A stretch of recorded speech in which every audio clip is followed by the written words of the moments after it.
Episode 47, Heart for Excellence with Mr. Marek Rudak. You're getting better at it. Chesh. Definitely appreciate the effort. No, that's good. Yeah. Great to be here with you. Mm-hmm. And we have had the privilege and the joy of talking to really a lot of men. Yeah. It's hard to believe this is episode 47, but well over half of our episodes have been interviewing and talking to men and listening to their testimonies. Mm-hmm. I'm curious. Well, actually, before we get started, heart warm-up. Okay. Heart warm-up. Sure. You want me to go first or you want to go first? Well, let me go first. Heart warm-up. So it will be a good one. Okay. Well, here's a cool one. My sister's in town this week. She just flew in yesterday. Yesterday I picked her up from the airport. And what I'm thankful for is the relationship with her. And it's not so much that it was a bad relationship. It was just more like we just happened to live together. And over time it's grown. And it's been a learning experience for me too, how to talk to her in a way that we connect rather than disconnect. Talk about things that connect us rather than things that disconnect us, because it's very tempting to point fingers and compare each other or whatnot. And I've been guilty of it, and it's been a train wreck. But ever since we started to focus on the things that we enjoy and love, it's been wonderful. So what I'm thankful for is the wisdom to learn from my mistakes to make beautiful relationships. Kind of similar to that for me. Your sister is the same age as my daughter. Oh, yeah? My eldest. And she's 23? Yeah. Well, 23 this year in June. Okay, yeah. And I get next weekend, not this coming, but the following, I get to go hang out with both my daughters at the same time at a place we all love, the Blue Lagoon. Yeah. Be around blue water and just go hang out for a whole day. Well, where's Blue Lagoon anyway? Huntsville, Texas. Okay, wow. And so I'm looking forward to that. It's just, I don't know, energizing for me. So very grateful and looking forward to just spending the day out in the water in sunshine with my two girls and Rita and just have a great time. Awesome. So very grateful. So getting back to our Heart for Excellence podcast. Sure. Many men that we have interviewed and talked to, the things that we've learned and gleaned that we can share in this podcast, the things that stick out. Mm-hmm. And I don't necessarily want to, specifically talk about one man's testimony or another. Go down the list. And go down the list, but really just a summary of things that we've learned. And it's interesting because there's so many commonalities that we experience as men. Yeah. And I think it's important to talk about these things. And the reason why that is because I think very, very often we fall into the trap of believing that we're the only ones. We're the only one that struggle with this or that. And so as a result of being, quote unquote, the only one, we keep things to ourselves. Yeah. And we fight and we struggle internally. And quite often we never escape from that. And so what I hope men hear in this podcast is that we all wrestle with a lot of the same things. Right. And that we can bring it out into the open. We can discuss it, talk about it, but then find guys to walk with and talk with to get free of stuff that hold us back from having a heart for excellence. Yeah. So I'm curious if I've got things that I know that stuck out to me, but as we began talking about this, maybe some things are sticking out to you, commonalities of all the men we've spoken to. What has stuck out to you? Well, one thing that I was thinking about as a metric, because, we talked about metrics this morning. And hear me out on this. I'm wondering what you think of it. To me, it's one common metric, in my opinion, my experiences of showing that you've learned from your mistake, you've transformed the mistake, when you're able to talk about it and laugh about it. You know, and the one that, I mean, I think it's came out in all of the interviews, but the one that really stuck out to me is Wu, in the sense that he talked about his gun business idea, and he just laughed how stupid it was looking backwards, and you know, and obviously he's lost a lot of money. It was a very painful experience. It's because it's one thing to have an unsuccessful business, but to go to bankruptcy, and that's something that affects you for years to come. And he was just laughing at it like it was, like it was no big deal. And I think that's one stick that stuck to me, because I'm kind of the same way with my divorce. It used to be something that was super shameful. I didn't want to talk about it. I always avoided the topic. But now it's, you know, if you want to go there, man, I have, you know, we can go there. And as I kind of look at myself back then, you know, it causes nothing but laughter.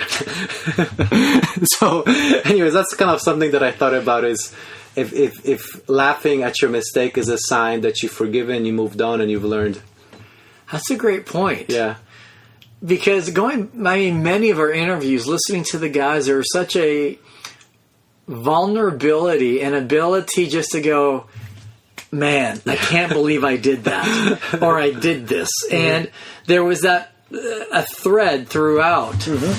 As I kind of reflect back on many of the interviews we did, one of the commonalities that I picked up on was significance.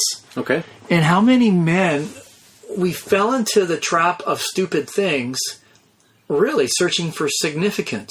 Yeah. Whether it was drugs, alcohol, sex, looking for something to define us. This is me. And yet so many men not finding it in the drug, sex, alcohol, money. Yeah. But yet finding that significance in something that was greater than themselves, which is really what we refer back to, attacking the issues of the heart, so that men are free to love and serve well. Yeah. But as many of these men have made the transition from me, things that gratify my flesh, into there's got to be something greater. Oh, what is this thing called love? Right? Yeah. And what is this whole concept of serving? Like, it's not about me. Matter of fact, the way I was living my life when it was so empty was all about me. And now that it's not about me, I find more purpose and significance. And I thought that commonality was interesting, because we've had younger guys. Yep. We've had older guys. We've had guys that were in prison and guys that were making lots of money. Yeah. And everything in between. Yeah. But we all wrestled with the same issues. Yeah. Significance. Where do I find it? And I thought that significance was all about pleasing me. Yeah. Only to find it blew up my life. Yeah. Yeah, I think that what it really comes down to is that we want something very tangible, and you want to see the results fairly quickly. So things like the money, the bank account, for example, I guess drugs is something that you in the sense that you get that instant high. You get that instant high. The escape. So it's something that whether it's a feeling or it's a bank account, there's something that we want immediately. And I think that's when it comes to love. Typically, it takes time, and it typically gets worse before it gets better. It's an investment. You don't know if it's gonna grow today, tomorrow, or 10 years from now, but you know when it does, it's gonna far surpass your expectations. But in the meantime, it's tough. But love is counterintuitive, right, to us as men. So love, really, in the purest form, is about selflessness, in a sense, right? I think that's a huge part, right? Selflessness. But when we're still living out of the perspective of me, surely it's got to be about me. Yeah. It's anything but love. Yeah. So then we keep going down dead-end roads, don't experience love, but love is the greatest thing on this planet. It might sound dorky to some. I mean, I was one of those. Oh, love, right? Yeah. But as I get older and have walked through a lot of messes, man, love is the answer. Because love is not about controlling, right? Again, another issue that we hit hard on these podcasts. Yeah. Control. It's kind of the opposite of love, It's trust, it's faith, trusting a higher power for us, for you, for me. It's God, our Creator, and trusting Him. I don't need to control everything. He does. Yeah. You know, another commonality that I picked up on were the struggles that we face as men who didn't have dads that were engaged in our lives, or dads that were despondent or disconnected, even if they lived at home. That disconnection and how it impacted our sense of self-worth, our identity, and who we are in this world. And the role of the dad, how significant that is.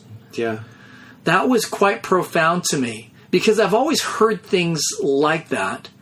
But as we began talking to men more and more, listening to how many of them didn't have a dad, or just a non-existent dad, and how it impacted their lives. Did you pick up on that, or any thoughts on that? Well, I mean, as you were saying this, I kind of thought about my military training. One of the most important things that you learn in the Army is lead by example. Lead by example. And I think that's, as I kind of compare that to growing up, is that you need to have somebody that embodies and exemplifies what you're trying to learn. Because if you just read it from the book, it's just not tangible enough. Or if you see it in a movie, it just seems out of reach. But if you see somebody day in and day out demonstrating these things, it's a lot easier to learn from an example. And I think that's, as I look at my life and some of the guests we talk to, it's because they didn't have somebody model that behavior to you. You had to figure it out on your own. And when you figure things on your own, you tend to default to the fears, and you just kind of grasp for whatever is the most tangible, and whatever is that thing that gets you the quickest result, which typically you essentially sacrifice the long term for the short term. And I think part of this podcast is, how do we encourage men to contribute to those in their lives in such healthy, positive ways? Again, the whole mindset that we're wanting to create, participate and contribute to, is a mindset of a heart for excellence, which stems in goodness, purity, truth, wholeness, right? And not letting the lies of the adversary tell us that our values based in how much money we make, how many women you've slept with, what toys you have, and these things that are empty. So as we've gone through these podcasts and really boiling it down, it was really simple. What we all were looking for at the end of the day was love. To be appreciated and received for who we are. And to live a life of truth, not having to pretend to be something we're not. To be able to talk about our fears and our insecurities. And yet come to a point of, I don't need to be fearful or insecurity, because they're not true. They're not accurate. And so when we've begun doing this, it's interesting listening to the men, their vulnerabilities, like how you were sharing basically that as men began to laugh or chuckle, they've made peace with their past. We don't live in that world anymore because, again, because of our faith, Christ has redeemed us from all of it, has brought us from death into life. He took all my brokenness and has given me a full restored life. That's now based upon others, serving, loving, giving, and not me. That has been the most impactful. The so many men that we have talked to is that transition from me to love. But the interesting thing is that, I wonder what's your experience when you say love. A lot of people, a lot of men in particular, they get very uncomfortable. I mean, I think that if you talk to a person, that's kind of like we talk. You just kind of peel back the onion. At the core is love. But I don't know about you, but my experience is when you mention love, people get really uncomfortable. But that's exactly the thing that you're looking for. It is. I mean, what I agree with you. We take for granted that everybody, I suspect a lot of people have a different definition of love. But I think it's about having that purpose. And see, like, man, if you say purpose to men, they're on board. They get it. But you say love, it's like, what's wrong with that guy? But I think having the right purpose, because many men thought that the purpose was money.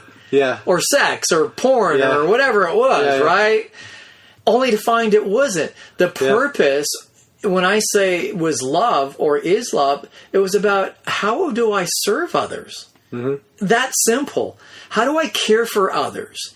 How do I lead by example? When we're broken people and we're not walking in love, it's always about me, selfishness.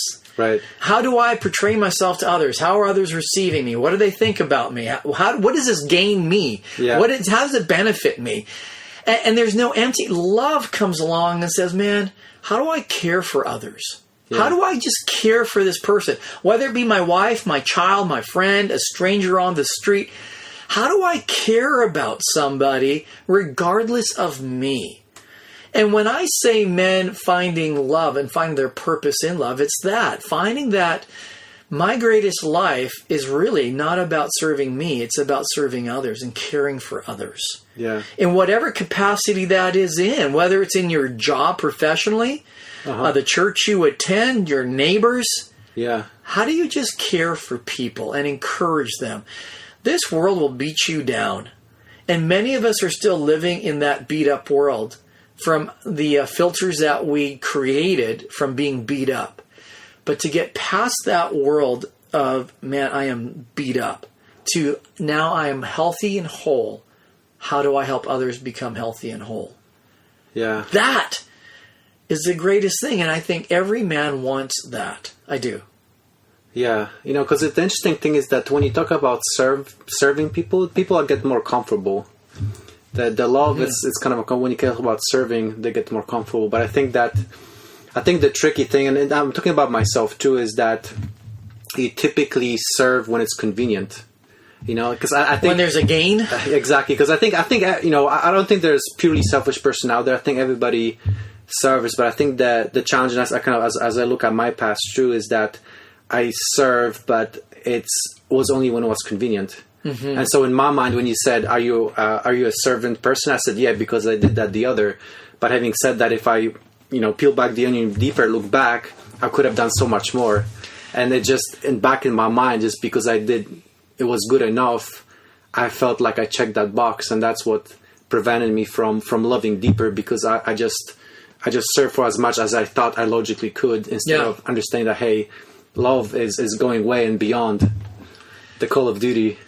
I think to play off what you said, beyond the call of duty, when we can find something to do for somebody that benefits us nothing, and we just simply gave. We just gave. We blessed, knowing that this person cannot bless me back or give back to me in the same physical capacity or monetary capacity, whatever it might be, that I just did.